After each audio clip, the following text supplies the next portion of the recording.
परमेश्वर के बड़े नाम की महिमा हो। फिर से आने वाला प्रभु यीशु मसीह के श्रेष्ठ और मधुर नाम से सबको जय मसीह की।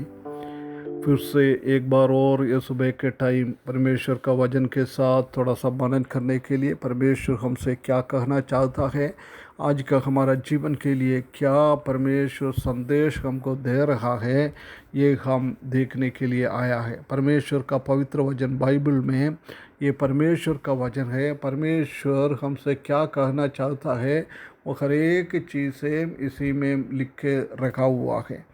पिछले दिनों में हम उत्पत्ति की किताब 46 अध्याय से कुछ बातें मनन करके आ रहा था।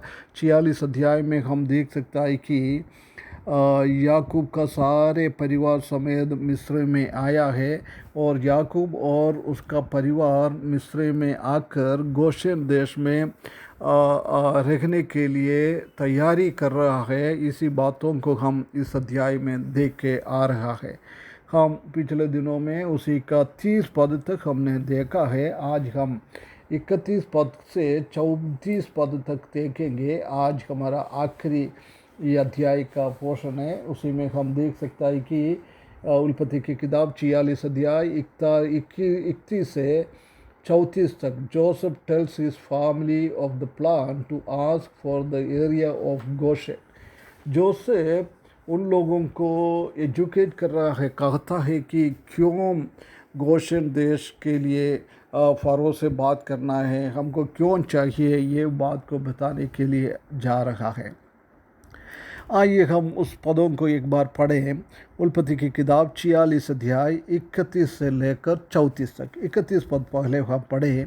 31 पद में ऐसा लिखा है, तब जोसेफ ने अपने भाइयों से और अपने पाप पिता के घराने से कहा, मैं जाकर फिरौन को ये कहकर समाचार दूंगा, मेरा भाई और मेरा पिता के सारे घराने के लोग जो कनान देश में रहते थे वे मेरे पास आ गया है। देख, इधर जोसेफ अपना पिता के बारे में और अपना भाई लोगों के बारे में कहने के लिए फ़रो के पास जा रहा है।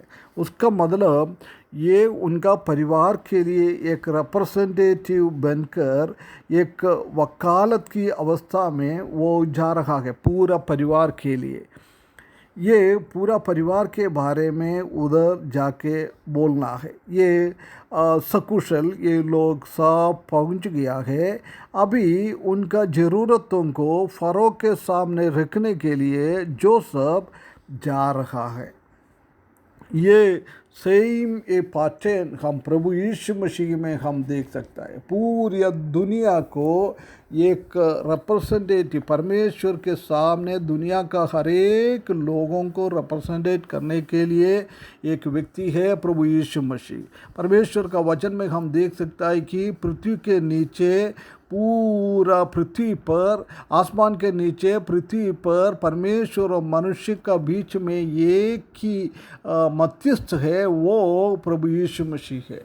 मनुष्यों का हर एक ज़रूरतों को जानने वाला प्रभु यीशु मसीह है। वो प्रभु यीशु मसीह अपना पिताजी से, प्रभु यीशु मसीह के द्वारा परमेश्वर हमारा भी पिताजी और आगे और पिताजी बन गया है। इसलिए हमारा ज़रूरतों को रखने वाला एक अच्छा एक वकील को हम प्रभु यीशु मसीह में हम देख सकता है। हमारे हर एक ज़रूरतों को प्रभु यीशु मसीह परमेश्वर के सामने विनती करता है। पिछले 2000 साल से जब से प्रभु यीशु मसीह हमारे लिए बलिदान चढ़ाया है, उसी को गाड़ा गया है, उसी ने जी उठ पुनरुत्थान हुआ है, उसके बाद स्वर्गारोहण किया है। जब से वो स्वर्ग में पहुंच गया है तब से हम देख सकता है कि वो हमारे लिए एक वकालत का काम कर रहा है।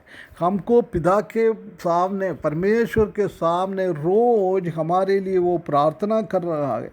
हमारा बचाव के लिए प्रभु यीशु मसीह एक ये काम कर रहा है, ये हम देख सकता है। हम जानता है कि निर्गमन की किताब पहले अध्याय 8 और 10वें पदों को हम पढ़ेगा तो उधर हम देख सकता है कि अभी जोसेफ को ना जानने वाला एक फ़रो आ गया है, इसलिए उन लोगों को इतना घृणा किया है, उस लोगों को इतना तंग किया है, उस लोगों को परेशानी किया है, क्योंकि अभी एक एडवोकेट के जैसे काम करने के लिए जोसेफ है नहीं है। प्रिय भाइयों बहनों, जब तक हम प्रभु यीशु मसीह हमारा एडवोकेट हम नहीं बनेगा तो हमारे लिए प्रभु परमेश्वर के सामने वो एडवोकेट का काम नहीं कर रहा है।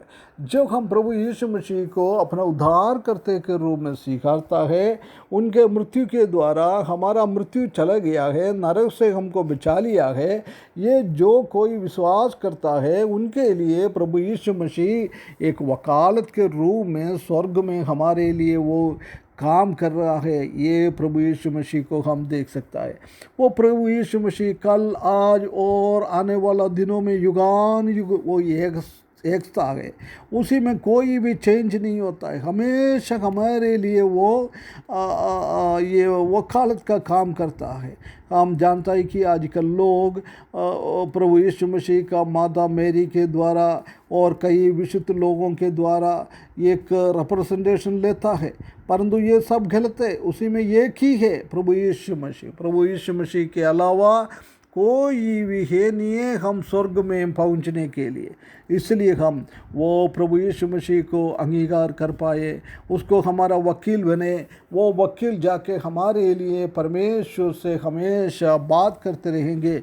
इसी में हमको देखना है। उसके बाद हम देख सकते हैं कि आगे पढ़ेगा तो उसका 32 पद में लिखा है, और वे लोग चरवाहा है क्योंकि वे पशुओं को पालते आए हैं, इसलिए वे अपने भेड़ बकरी गाय बैल और जो कुछ उनका है सब ले आया है। उधर जाके वो बोलने वाला है, मेरा परिवार पूरा गया है, कनान देश में कुछ भी नहीं छोड़ा है, हर एक सामान लेके अभी इधर रहने के लिए, मिस्र में रहने के लिए आ गया है ना। इसलिए आगे वो बोल रहा है 33 पद में, तब फिरौन तुमको बुला के कुछ पूछे, तुम्हारा उद्यम क्या है।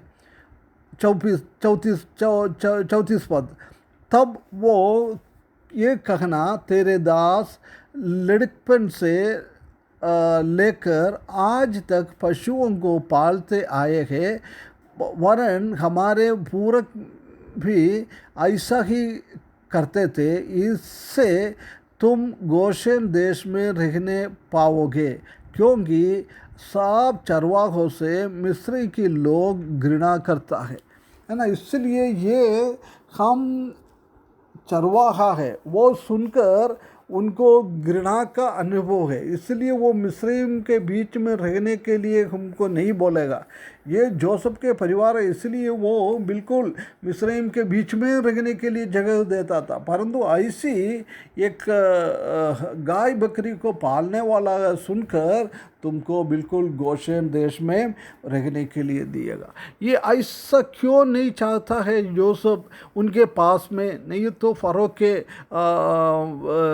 भवनों के पास में रहने के लिए, क्योंकि ये दुनियादारी के साथ इस याकूब का बच्चे लोग आगे ना बढ़े, इसलिए उनसे दूर रखने के लिए, उनसे एक अलगापन का अनुभव में आने के लिए मिस्र एक दुनियादारी को, शैतान को दिखाता है। इसलिए शैतान के लोगों के साथ हमारा कोई मेल मिलाप नहीं होना चाहिए, इस दुनिया के साथ हमारा कोई मेल मिलाप नहीं होना चाहिए। दुनियादारी से हम अलग होकर परमेश्वर को प्रसन्न करते हुए परमेश्वर का महिमा में जीने के लिए ऐसी एक अनुभव हमारे जीवन में होना चाहिए। ये था जोसेफ का विचार। प्रिय भाइयों बहनों, हमारा भी विचार ऐसे हुए, हम भी दुनियादारी के चीज़ों से अलग होकर परमेश्वर को खुश करवाते हुए, परमेश्वर को आराधना करते हुए हमारा जीवन आत्मिक दीदी से आगे बढ़ाने के लिए इस वचन के द्वारा परमेश्वर हमको सहायता करे। उसके बड़े नाम की महिमा हो।